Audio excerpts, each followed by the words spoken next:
My name is Mikhail Rajab. For those of you who know me, know that I am in the field of addiction, also a recovering addict as well. I've dedicated my life to the practice of assisting or helping others. So today's video, it's not about me though.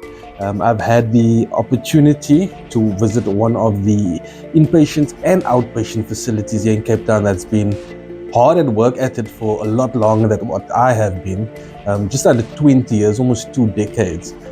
So what I wish for is that all the viewers, whoever watches this video, they learn something out of the shares or the experiences of the boys that I will get to interview.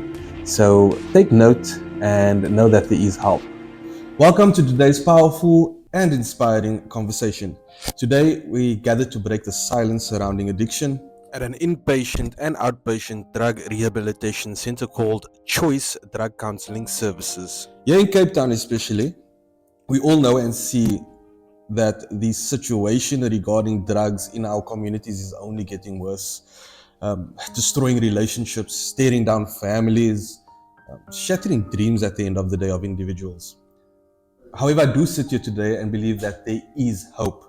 Recovery is possible. That is the message. Today, we're joined by 4 courageous individuals who have faced their demons, overcome incredible challenges, and emerged a lot stronger, but most importantly, coming out a lot more resilient.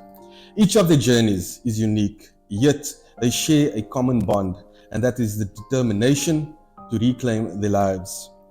They'll share their struggles today with us, triumphs, and most importantly, lessons learned along the way. The stories will shed a lot of light on the complexities about addiction, as well as debunking a lot of the stigmas out there, and of course, inspire some hope for us. So please join me in welcoming our guests. If you don't mind, just a little bit of a short introduction about who you are and where you come from. Good afternoon. Hey? My name is Caleb, 21 years of age, Yeah. and drug of choice, tuck, buttons, party drugs, and Party drugs being? coke, ecstasy, uh, Percocets, and yeah. And how long have I been in? How long I have been in addiction was around about at the age of 17. Okay. But it started actually with Dacha. Yeah. And as time goes on, it went into the other substances. So my current reality is that I dropped out of school at a young age, and in today's life, without matric, you can't get a job. So that is very hard for me because wherever I have to get in a job, I always have to be you have to know someone that works there. You can't go apply with your like going with a CV or whatever because they're gonna ask you. Oh, they all ask. Even by Shoprite, they ask you matric. Yeah. So for me, it's very hard to find a job, but it doesn't stop me. I keep on Yeah. progressing whatever I do, and yeah, that's Thank that. you. Thank you for that, Caleb. Okay, so I like that you shared a little bit of your current reality as well. Yeah, The effects of the drugs, what you're it, basically dealing with now, it's even true. after program, how difficult life can still be. Yeah, Um, I think we can all follow that. That was brilliantly said.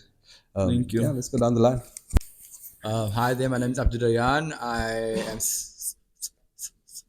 33 years old. I'm a heroin addict. I I got into smoking, obviously first smoking weed, and then it progressed over the years to heroin. I was a user for 16 years, and my reality right now is I am a professional chef and have been for years. I am happily married and I'm a father of two. Yeah. Okay. Thanks. So I mean, you said now you've started about over a decade ago with drugs. Yes. So you've been to rehab before? Yes, I have. I've been to in Okay, you've been to a few. to a few Yeah, rehabs. while managing your work life as well at the Yes, same time and managing to still keep it going. keep it going. Okay, well done on that. Yeah, Thanks. thank you. Hi, good day, everybody. My name is Jody Jeffries, ex-drug addict. Drug of choice was tuck and buttons, but I would also like to mention I'm recovering from what we as gangsters are struggling with, and we call that subculture, Yeah. which is also very difficult to get rid of. And how I got started with drugs is basically trying to be this macho man following just going after status and wanting to be everyone must be afraid of me, forgetting about respect and just going on for you trading the respect for fear. And it's I mean it wasn't worth it at the end of the day, because at the end of the day I ended up in places I didn't even imagine going to, because for 21 years of my life I've been more inside and outside of prisons most of the time. Oh, So okay. for that 21 years of drugs and gangsterism, it was tough, because now I see myself facing reality where it's difficult for me to get a job.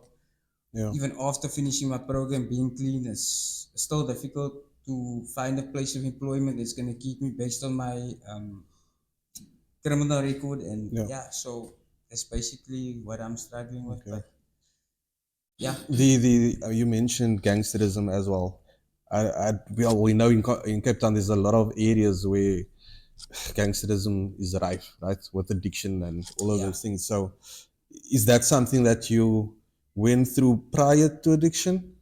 Was it addiction first and then the gangsterism, or the other way around? No, it was a mixture of both, because to fit into the crowd, I would do the things that the crowd is doing. Like they say, when you go to Rome, act like the Yeah. Romans. So, I mean, that's the only way I could fit in. Okay. So, all these years, I've been pretending to be someone that I'm not. Mm. And I mean, it's now, I feel much more like this weight is off my shoulders. I can finally be who I really am and not pretending. So, that's hence I'm struggling to get rid of the subculture, because you've been portraying this role the whole time. And Yeah. I mean, finally, I can be myself again. Nice, nice, nice. Okay, so in recovery, there's no more drugs. There's So no more now it's drugs. the behaviors, The like you say, the behavior that I have to get subculture, the rid of things that. now. Okay, thank you. Powerful. All right. Hi, good day, guys. My name is. I'm 39 years of old. My drug of choice was heroin, tuck, and buttons. How long have you been on this? 25 years. 25 years. And you are Yeah, currently how old? I'm 39. 59, 25 years. Okay, so you've got a lot of experience to share with us today. Okay, and quite similar to his story, I believe. I mean, we spoke earlier on in the group there. True, You yeah. also came from gangsterism, Gangsterism and and crime, yeah. I do believe you are still currently going through a lot of difficulties. What is the situation right now? I would call it trauma most of all. Trauma. Ja, I sit Okay. a lot of with a lot. Ek sal sê, kan ek maar. Yeah, Ek of sal course. sê ek sit met 'n klomp emotions nog so. Yeah. En ja, en as ek gaan slaap, ek kan nie nog regtig slaap nie, want ek sien die dinge wat ek gedoen het. I ended up in places that I didn't want to be. I became a person. Vandag verstaan ek, want ek wens ek kan tyd teruggedraai het. So as ek tyd kan teruggedraai het, dan het ek dit gedoen, maar unfortunately that's up to God, not to me, Yeah. you know. But I did ek het my sira ook gedoen. Hier wat ek nou vandag het met choice. So I renewed my sira from here. Okay. So there's something good, at least something positive came out When you of say Sira, that's the. security industry, the K9. Oh, nice. Yeah. Okay, so I'm glad to hear that. I mean, I feel the emotion about what you are speaking about. You mentioned the word trauma. So, also looking back, there was trauma, and I always believe this before we get into something as hectic as drugs, we go through trauma. I think everybody goes through trauma. However, we decide to look for answers out there elsewhere, and we find it in drugs. Okay, at the point I thought drug was my outcome, but it wasn't really the outcome. Yeah. You know, I just put I did from it deeper and gesit and deeper. So I came to the realization that it's not working for me anymore, you know. And at that time I was in places before. I also went to different rehabs, but I only went there because I was sent there, not out of my own. Okay. But like now I came out of my own. So coming into this Where we are right now, you have to surrender. Oh, You have to surrender everything. You can't just surrender just the drug, yes. because the drug is the end of it only. You know, Yeah. before that, all the other things, your emotions, like we used to smoke on emotions. You know, Okay. so emotions, anger, and all that. So you need to surrender everything. Powerful You stuff. know, Thank you. Okay. So today's topic is basically communication, guys. Right? I've got about 5 questions here for us that we can talk about, and with the outcome of letting the people out there know exactly what it is that you guys have been through your experiences as well. Right? So looking at the first question I got over here, it's what are some common reasons why communication breaks down between addicts and their families or friends. You gave a bit about your past. There are opportunities that you've been through where you could have said something. Those type of things when we're looking at communication. Sometimes you don't have the opportunity to do that because the family that you find yourself within does not exist. So, I mean, everybody's story is different. We look at, I think Caleb. Caleb represents the young ones out there. He is currently, you said 21 years old, very young still. Yes. Um, your experience with communication with the family still there. Yeah. How would you describe that feeling or the situation right before, during, and right now with communication with your family?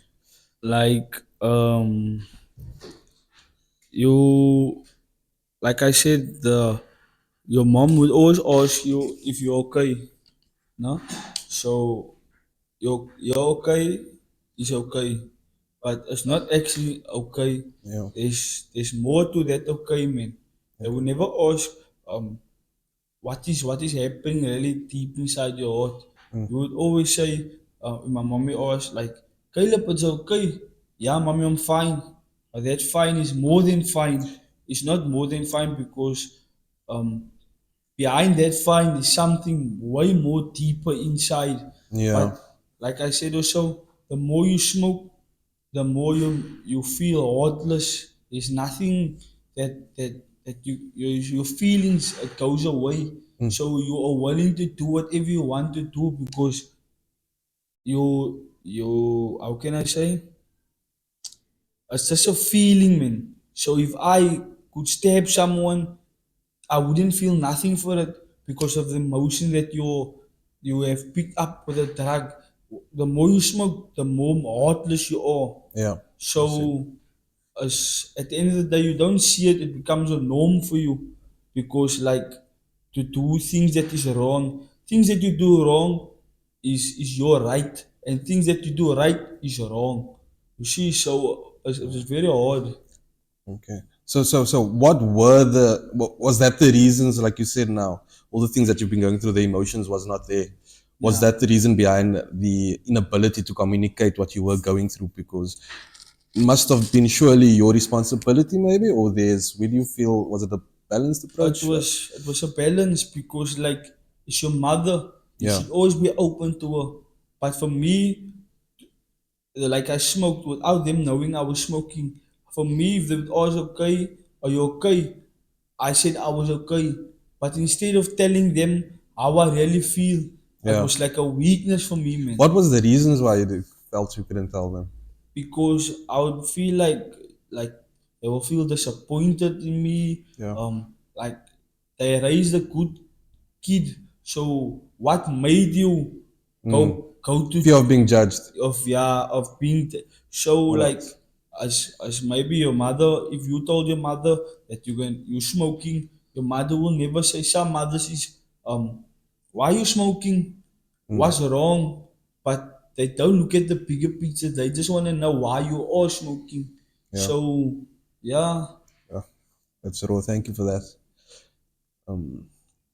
I think if we can move down the line as well, there, then in your experience as well, Communication. specifically as well, what were the hardest conversations that you um, feel that you had to have, or you maybe had, or did not have, looking back?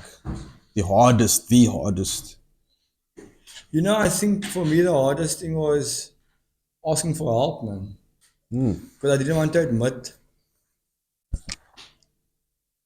to myself that I needed the help Yeah. because I'm a man, I'm strong. For a long time, I believed that I could I could stop whenever I wanted to. So I was lying to myself Yeah. for so long that I believed that lie. And I imagine that's because you're juggling a job at the same time, so you're Exactly. still good in your mind. I'm Okay. highly Functional. No? functional. Yeah. But, and when so I would only communicate when it was of benefit to me, when I maybe needed money, or so I would use my communication as a manipulation tool. Yeah. There was no real not with my wife, not with my kids. Like you you I I used to isolate, so then I used to hate like family suppers Yeah. or Easter, um, um, Eid or whatever, and I'd always make an excuse not to be there, Yeah. whether I'm sick or like what I mean, Yeah. because I wanted to use all the time. It was the most important thing. Of course. Yeah. Yeah, Okay. Okay. Was that prior? Just quickly, was that prior addiction as well? Was that building up, and the addiction obviously made it worse? I think so, because the way I was raised was like very conservatively, where children must be seen and not heard, and I Okay. think it's a huge issue. Okay. So I mean, we yeah, can see the results of it in your life, maybe. yes, Yeah. And that the lack of communication thereof. yeah. Yeah. Cutting. Yeah. Okay. Next question, sir. Jody. Yes. You have, with I believe the two of you especially, we're looking at Cape Town, and the majority is the communities of the community that's getting affected by drugs, and the, what would you call it, the webs that comes thereof is the gangsterism, crime, etc. Those things, and you've been through that. What would then be your advice to give those struggling to have open discussions about their addiction, especially, I mean, looking at the difficulties that that can come along with addiction? Where do I start? Because this is actually a very a question that you can answer in any way, but I want to touch on both sides, addiction and gangsterism. Sure. But I wouldn't say they go hand in hand, but if you look at gangsterism, it all goes hand in hand because, I mean, if you look at a place where you go buy your drugs, there you will find all the different types of people that are like that's involved with crime. You will find people that's doing hijacking. You'll find people doing housebreaking. They Yeah. all are at that one spot. And whether you are just a normal car thief, you'll be sitting in a conversation with people that is maybe hitman, Yeah. and maybe that's is what he's doing for a living. But yeah, you only jacking cars for a living, Yeah. or just stealing car radios. Yeah. And you would get so interested in this. We got our little Because- dog outside there barking. Yeah. Can I ask that you just maybe put your mic so we Yeah. can not hear that? Thank you. You would get so interested in the conversation that at the end of the day, you're going to stop doing what you're doing. And because there's more money involved in doing that. Quick fix. But Yeah. at the end of the day, because you're getting used to this quick fix, like the same with your drug. The lifestyle. Because at this place where you're buying a drug, where you, at the Pela post, you get the different types of guys, different gangsters. But like in our communities these days, you will only find like, say if you're buying your drugs by, let me make example, like say the mobsters, you will only find mobsters at this place. And then that's how you get affiliated, like Yeah. I did. Yeah. That's how I got affiliated with You start the gang. learning those things and and stuff. start um, idolizing them, and I mean that is the general problem that we have in our communities. Yeah. The kids grow up idolizing the drug dealers because he's driving this car, he's wearing this tackies, it's Fabiani, Yeah. and it's. I mean, at the end of the day, you end up idolizing them, which we don't want, Yeah. because I used to idolize them, and once I became a rank in Yeah. the 28 gang, and I then realized, but it's not worth it. Yeah, I'm outside of prison. It doesn't mean anything. Yeah. It just means there's more people that wants to take my life at the end of the day because of what I went through. So now the past that you were living is then, I don't want to say it's gonna dictate your future, because I mean there's always a path for change, but it comes back to haunt you, because now, like today, it's difficult to find a job Yeah. because of that decisions that you make. Yes. So Yeah. prevent the youth from making that decision. Rather stay away from the drugs, because the drugs is going to put you in a place where you're going to be surrounded by a crew that you don't actually want to be surrounded by. It might, by chance, you might be at the wrong place at the wrong time, Yeah. and you never know where it's going to go from there. That won't be me. No, I've heard that so many times before with the young ones, for example. Well, let me make an example. Let me speak about I can only speak Yeah, for myself. I can't yeah. speak for anybody else. I found myself at the wrong place at the wrong time. Okay. And I faced a case of I was gonna get life in prison, because it ended up to be a murder case. I found myself at the wrong place at the wrong time. Yeah. So I also thought it wasn't gonna be me, Yeah. and it ended up now I have to face reality, because it's me now. It's not just my next door neighbor or my friend that I can maybe tell a story. Yes, maybe Armin was in this situation. No, now I have to face reality. It was me. Yeah. And Yeah. that's the time when you actually realize that, what the hell was I doing the whole time? How could I be so stupid? It's because the first time you got used to hanging with the crowd. You get so used to the crowd that at the end of the day, even being clean, now you clean. You are so, it's not the drug that you get used to. It's life. It's the ties, like you get so used to this friend Yeah. that you won't be able to leave this friend, Yeah. because basically you it feels like it's your brother. So now, what did you used to have in common? All that we used to have in common was smoking drugs together. And at the end of the day, when I'm clean and he's not, and we get together again, what are we gonna do? So that's all I can say. Just stay away from those areas. Yeah. Wow. It's a big wake up call over there. Thank you. And then, wow, I'm still bewildered about what you just said now. Doesn't matter where you come from. It seems like that is the road, That's inevitably. I mean, I've heard you guys speaking about in the session now earlier on jails, institution, death, and that just seems the reality of drugs. And we can't deny that. We see it around us every day. Family wise, I just want to bring us back to the communicating within family. I'm going to take a shot at it. You have a family, you have mom, dad, sisters, brothers, etc., right? Yeah. Lovely. Okay, and being that what you've been through, you've been to many rehabs before, tried it a few times as well. Okay, so it's not your first time. How do you feel then that the families out there can communicate their concerns without triggering that defensive mechanisms that we have within us?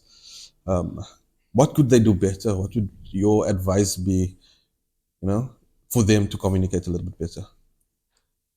Okay, I can't speak much about my father, Okay. because why ik mag maar Afrikaans praten. Yeah. Ja, oké, Natuurlijk. mijn pa was nog redelijk dagelijks, verstaan? Yeah. Van een jong ouderdom af al, hij was altijd net aan en uit. Hij had altijd geld gegeven. Hij zei wat ik gezocht had. Okay. Hij zal van mij geld gegeven, daar is geld gaan. So, he never gave me love, man. There's no connection that I have with him. I worked with him before, but ik zal praten met hem zoals ik met enige andere vriend zal praten. Yeah. Because of all the years that he's never been around. And all the time I was just looking for a father figure. You know what I mean? Yes, of course. Where my mother again, jy het alles pa doen, man. Hoekom? Sy is ma en pa van, ek was maar een. My sister was 2 by my pa gegaan. Yeah. So, soos ek opgegroei het, so the communication was mostly with my mother. Okay. You know? Yeah. En sy het uitgestaan vir ons, sy het gegaan, sy het goed verkoop vir ons. Dat ons kan eten nie aan of het ons die school gesit. Not that I finished school, but my sister did. Yeah. You know, I dropped out because of what I did. Drugs. Drugs, yeah. Okay. So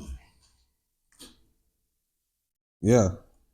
So then, looking at that relationship that you did not have with your father, you had your mother there to support you. Obviously, that relationship also had some turmoil, ups and downs, Yeah. right?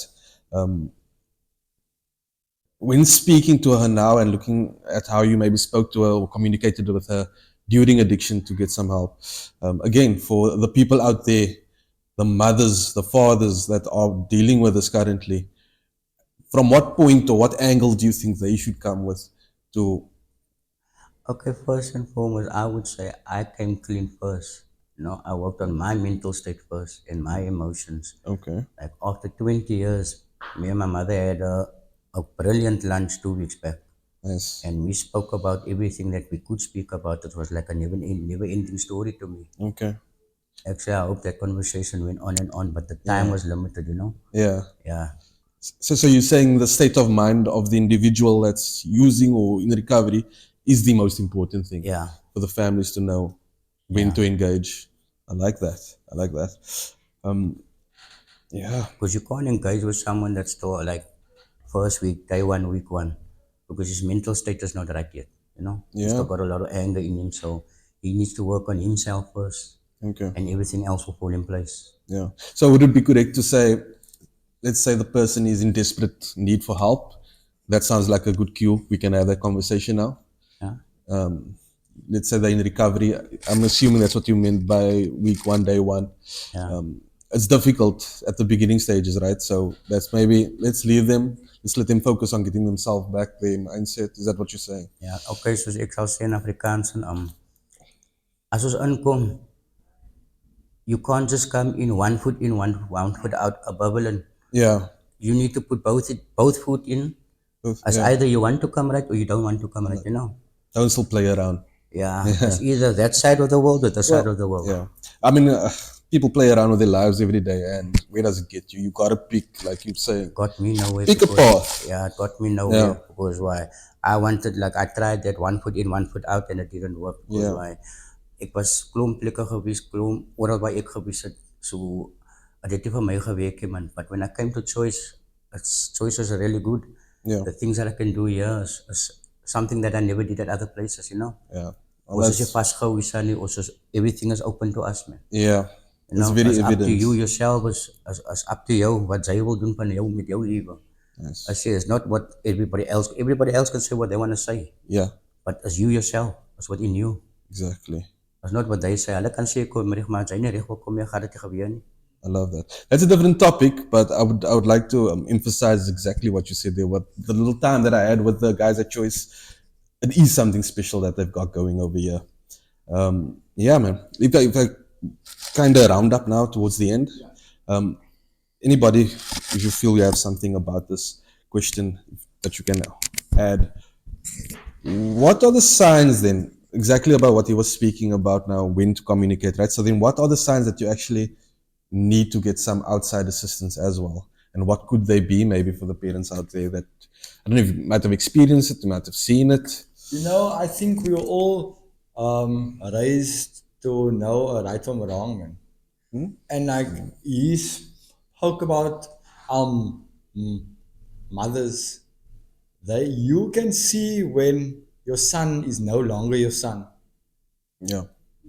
and those should be like the red flags, like for me, because you know what, when we are young and whatever, we all have these aspirations and things, but it's like you become everything that you do not want to become, you become Yeah.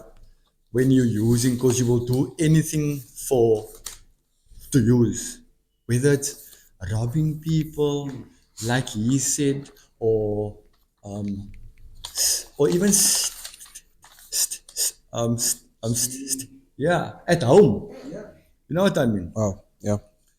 So those are the red flags. And you know, even if you are forced to like come right.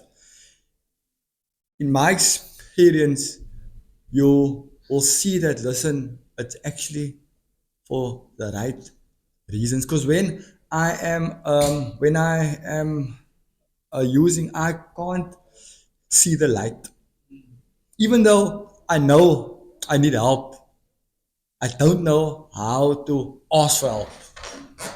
You understand? I got that. Yeah, And that's like, the difficult part. yeah, But the support can maybe come in yes. from those around you. Because if you were to just like say, oh, mommy, like I need help. Like before the shit hits the fan, Yeah, I know that they will help you. Like, you know what I mean? Like, they're still helping me now. yeah. So they would help me then. Yeah, I mean, and if not, obviously addiction causes those rifts between our family members, mom and dad. They might have kicked you out as well. They might be putting their foot down and saying, "No, I'm not going to. You can cry for help. I'm not going to." Some of us reach that point.